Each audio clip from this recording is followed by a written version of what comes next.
Selamat datang di Nagita Dakuna Channel edisi kesehatan. Kali ini kita akan membahas tentang ataksia.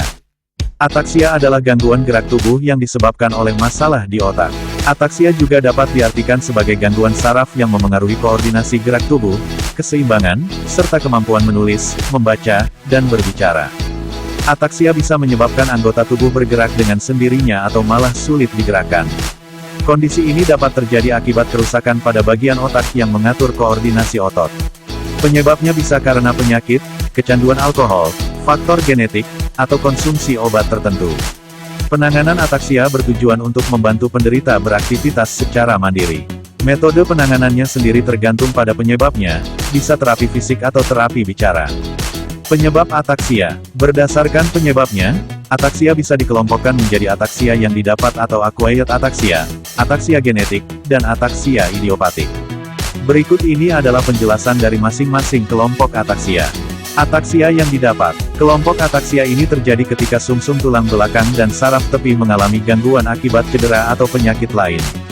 Kondisi ini dapat berkembang secara cepat dalam beberapa hari, atau bahkan beberapa jam.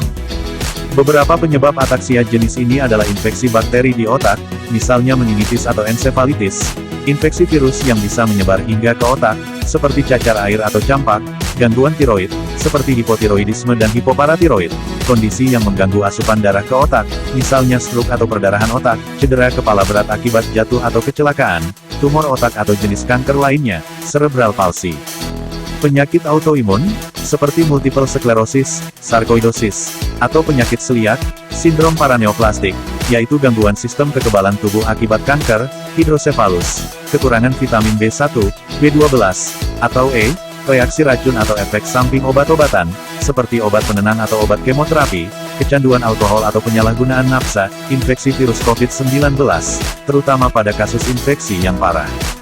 Ataksia genetik. Ataksia genetik adalah ataksia yang diturunkan dari orang tua. Pada ataksia ini, terjadi kelainan pada gen tertentu yang membuat fungsi sel saraf di otak dan tulang belakang menjadi terganggu. Akibatnya, sel saraf pun mengalami kerusakan. Jenis-jenis ataksia genetik antara lain ataksia spinocerebellar, yang biasanya menyerang orang dewasa usia 25-80 tahun, ataksia episodik, yang umumnya muncul pada masa remaja, ataksia Friedreich, yang biasanya diderita sebelum usia 25 tahun, ataksia telangiektasia, yaitu penyakit progresif yang biasanya terjadi pada anak-anak, ataksia cerebellar bawaan, yaitu kondisi akibat kerusakan di otak kecil saat lahir, penyakit Wilson, yang umumnya muncul di usia remaja. Ataksia idiopatik. Ataksia idiopatik merupakan ataksia yang belum diketahui secara pasti penyebabnya. Dengan kata lain, jenis ataksia ini tidak disebabkan oleh mutasi gen, cedera, atau penyakit. Namun, ada dugaan, ataksia idiopatik dipicu oleh kombinasi faktor genetik dan lingkungan. Jenis ataksia idiopatik yang paling sering terjadi adalah multiple system atrophy. Gejala ataksia. Gejala ataksia dapat berkembang perlahan atau menyerang secara tiba-tiba. Gejala umum ataksia berupa gangguan saraf yang meliputi koordinasi gerak yang buruk, langkah kaki yang tidak stabil atau seperti mau jatuh, tubuh terasa lelah, kesulitan melakukan aktivitas sederhana, seperti makan, menulis, atau memakai baju, perubahan cara bicara, kesulitan menelan. Nystagmus, yaitu gerakan bola mata yang tidak normal, penglihatan kabur, penglihatan ganda, tremor pada otot, gangguan dalam berpikir atau mengendalikan emosi, gangguan jantung. Ataksia dapat terjadi pada beberapa area dalam sistem saraf pusat. Berdasarkan lokasi kerusakannya, ataksia dapat menimbulkan gejala-gejala lain. Berikut adalah beberapa gejala tersebut, sesuai dengan bagian sistem saraf yang rusak. Ataksia cerebellum atau otak kecil. Pada kondisi ini, kerusakan terjadi di cerebellum atau otak kecil yang berperan dalam keseimbangan atau koordinasi. Ataksia cerebellum ditandai dengan gejala berikut yaitu perubahan suara, pusing, otot lemah atau tremor, sulit berjalan, bicara cadel, berjalan dengan langkah yang lebar. Ataksia sensorik. Pada ataksia sensorik, kerusakan bisa terjadi di saraf tulang belakang atau sistem saraf perifer. Saraf perifer atau saraf tepi merupakan bagian sistem saraf selain otak dan saraf tulang belakang. Gejala ataksia sensorik antara lain mati rasa di tungkai, sulit menyentuh hidung dengan mata tertutup, tidak bisa merasakan getaran, sulit berjalan dalam cahaya redup, langkah yang berat saat berjalan. Ataksia vestibular. Kerusakan pada ataksia jenis ini terjadi pada sistem vestibular di telinga bagian dalam. Fungsi sistem vestibular adalah untuk mengatur gerakan kepala, keseimbangan tubuh, serta kemampuan tubuh untuk menilai jarak dengan benda sekitar. Gejala ataksia pada gangguan sistem vestibular antara lain gangguan penglihatan atau pandangan kabur, mual dan muntah, kesulitan saat berdiri atau duduk, sulit berjalan lurus, vertigo atau pusing. Kapan harus ke dokter? Segera lakukan pemeriksaan ke dokter apabila Anda mengalami gejala sebagai berikut yaitu kehilangan keseimbangan, penurunan koordinasi otot pada tangan, lengan, atau tungkai, kesulitan dalam berjalan, berbicara dengan jelas, dan menelan. Pemeriksaan sangat dianjurkan bila Anda tidak pernah terserang penyakit yang dapat menimbulkan ataksia, seperti multiple sclerosis. Diagnosis ataksia. Diagnosis ataksia diawali dengan tanya jawab terkait riwayat ataksia dalam keluarga, dan gejala yang dialami pasien. Selanjutnya, dokter akan melakukan pemeriksaan fisik dan saraf, yaitu dengan memeriksa fungsi penglihatan, pendengaran, keseimbangan, koordinasi, ingatan dan konsentrasi, serta refleks pasien.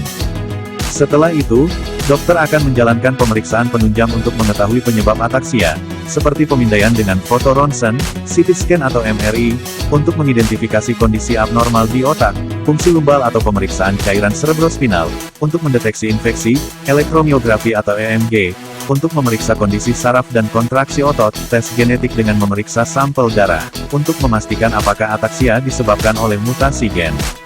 Pengobatan ataksia. Pengobatan ataksia disesuaikan dengan penyebabnya.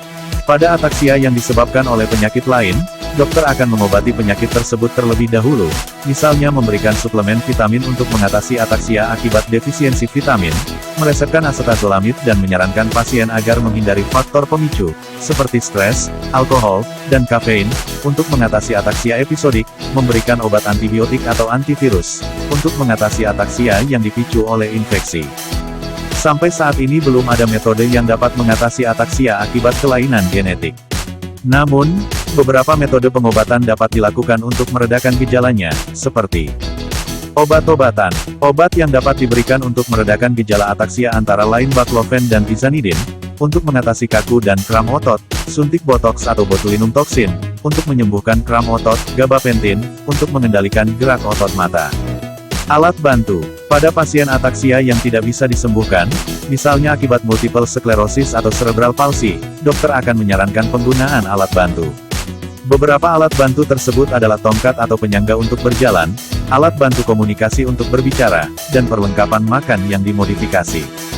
Kacamata dengan prisma. Dokter dapat meresepkan kacamata khusus untuk membantu pasien ataksia yang mengalami penglihatan ganda. Di samping metode di atas, dokter juga dapat melakukan terapi untuk membantu pasien agar bisa melakukan kegiatan sehari-hari secara mandiri, antara lain terapi fisik, untuk membantu koordinasi dan meningkatkan keleluasan pasien dalam bergerak, terapi bicara, untuk meningkatkan kemampuan dalam berbicara dan menelan, terapi okupasi, untuk membantu pasien dalam melaksanakan kegiatan sehari-hari, seperti makan sendiri. Di samping terapi, konsultasi dengan terapis atau bergabung dalam kelompok dengan kondisi yang sama atau support group dapat membantu pasien untuk memahami kondisi yang dialami dan termotivasi untuk sembuh. Komplikasi ataksia. Komplikasi yang dapat terjadi akibat ataksia bisa berbeda-beda, tergantung dari jenis dan gejala yang dialami. Pada kondisi yang cukup parah, ataksia dapat menyebabkan komplikasi berupa kekakuan tubuh permanen, kesulitan bernapas, tersedak yang dapat berujung pada kematian. Sementara pada ataksia yang menyebabkan penderita sering terjatuh atau harus terus-menerus duduk di kursi atau berbaring di ranjang, komplikasi yang mungkin terjadi bisa berupa cedera, luka akibat tekanan, infeksi, pembentukan gumpalan darah. Untuk penderita gangguan jantung akibat ataksia, komplikasi yang bisa terjadi antara lain kardiomiopati, diabetes, gangguan penglihatan, terkadang dapat berujung pada kebutaan, gangguan pendengaran, termasuk tuli. Selain itu, ataksia juga dapat memengaruhi kehidupan sehari-hari penderita, hingga bisa menimbulkan komplikasi, seperti depresi, gangguan kecemasan, demensia. Pencegahan ataksia. Pencegahan ataksia tergantung pada jenisnya. Hingga saat ini, ataksia yang diturunkan akibat kelainan genetik belum dapat dicegah. Namun, ataksia yang disebabkan oleh penyakit lain dapat dicegah dengan menghindari penyakit tersebut. Beberapa cara yang dapat dilakukan adalah memastikan anak mendapatkan vaksinasi lengkap, salah satunya vaksin untuk mencegah cacar air, menghindari konsumsi minuman beralkohol secara berlebihan, menurunkan risiko stroke dengan berolahraga, menjaga berat badan ideal, dan mengendalikan kadar kolesterol dan tekanan darah. Berhenti merokok. Salam sehat, sampai jumpa di video selanjutnya. Terima kasih.